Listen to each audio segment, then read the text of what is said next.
Good morning. This is Todd from New Beginnings Ministries in Hillman, Michigan, and it's time for another Monday Morning Minute.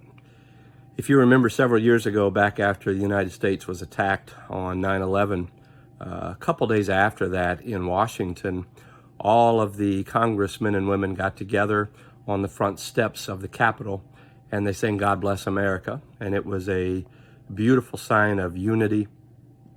And there were no Democrats versus Republicans. There was no black versus whites. There was no division whatsoever.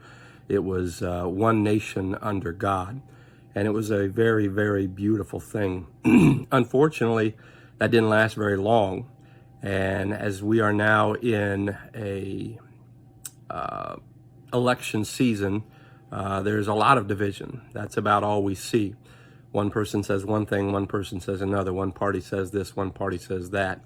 And we can get fairly cynical in how we view our politicians. If you look at Romans chapter 13, verses 1 through 4, God makes it very clear that He is the ultimate governor. He created all things, including civil government, and it was to be run according to His idea.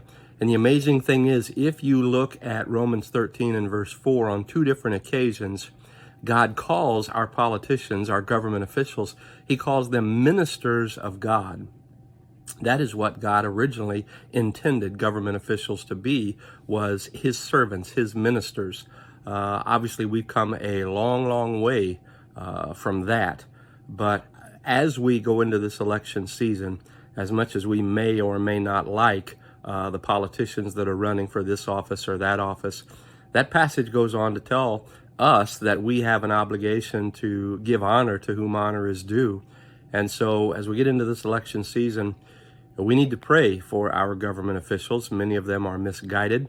They do not follow biblical truth. And we need to pray for a revival in this country. And certainly those that we put in public office can go a long way in helping see that revival come to our country.